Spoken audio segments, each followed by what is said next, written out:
have the institute that has distributive AI in the name.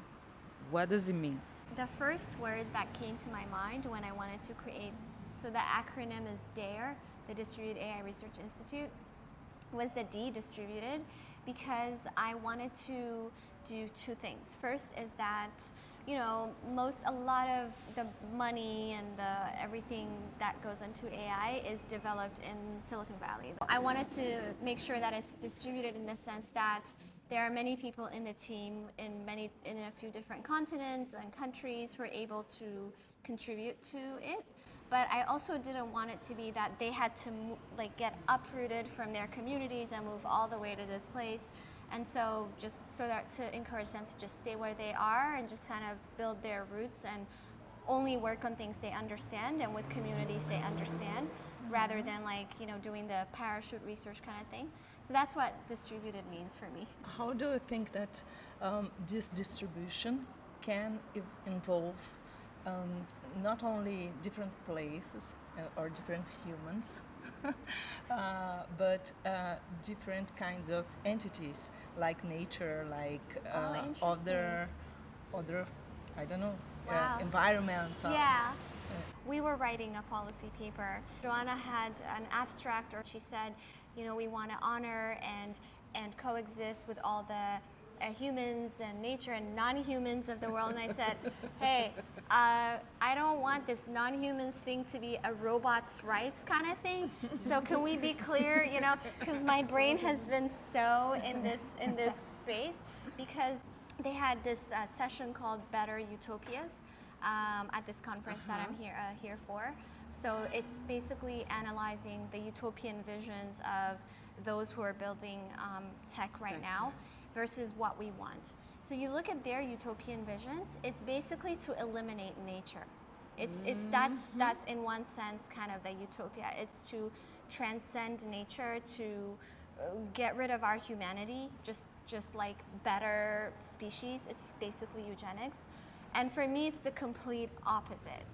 It's to be human, understand our ecosystem, coexist with our ecosystem, and basically understand what we have to give it and what it has to give us, right?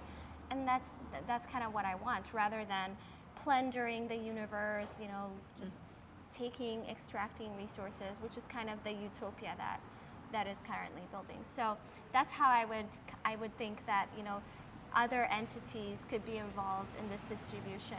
Amazing. Yeah. I laughed a lot when you said, take it off, and I was like, she thought why? it was so funny. It's a robot. And I was thinking about nature. This is And how I was like, whoa. They've infected my brain. Like I'm, you know, because I'm like, I don't want them to think that we're in the robots' rights But we situation. were writing in English, so that would lead to that.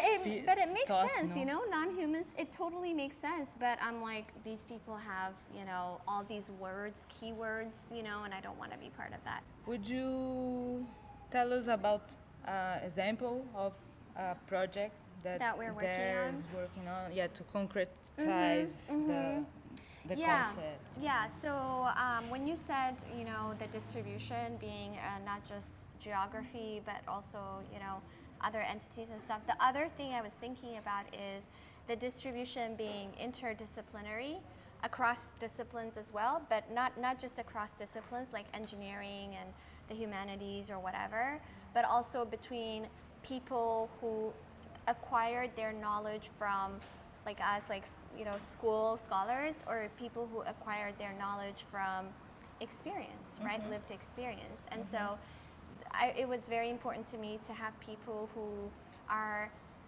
activists and organizers and data labelers who are very exploited. So one of the things that we want to make sure is that we want to make sure every project that we have is led by someone with deep contextual knowledge. So like, for example, we just had another kind of session at this conference where it was about the harms of social media platforms. And so we had one of our collaborators is a content moderator, but she has this a project called the Workers' Enquiry Project, where we collaborated with 15 data workers around the world, so like in Kenya, Venezuela, in Germany, and Syria, and each of them sort of lead research questions about their work conditions and the things that they want to talk about. So we have like, one of them wrote a report, one of them had a zine of the different stories of the women content moderators, one of them had a podcast, a documentary. So we're launching that in July. And to me, this is really important because, you know, you're making sure that people with experience are telling things in their own voice. Another example I can talk about is that, for instance, well, I guess the distributed aspect is that we have this project of a federation of natural language tech startups that we're working on. So the idea is that with big tech companies, they're moving to this model of like one thing for everyone, right? One model for everyone. Like we have one machine translation model that can translate from any language to any language. It's just one thing, right? And so if it doesn't work, but if they had their say, like you would get all of your services from this one giant company wherever you are in the world. And that's not what we want, right? And the money goes to that one giant company and not to people around the world. So our question was, what if we supported small organizations? Like for instance, if it's automatic machine translation from language A to language B, we support people who only work on a few languages and they're from these places and they understand the context, and so they care about these people, so they have really good products for that one language. But you know, it's hard for them to get investments because when you have a client, they see this big company saying we could do everything for everyone, one language. So we said, okay, what about if we can bring together all of these different small companies, organizations, and create some sort of federation. So in the front end, it looks to you like they have coverage along many different languages, but in the back end, it's many different companies and they can like share data and things like that. So we're gonna launch that experiment, like we'll see how it goes, you know? So that's kind of another example of a project that we're working on.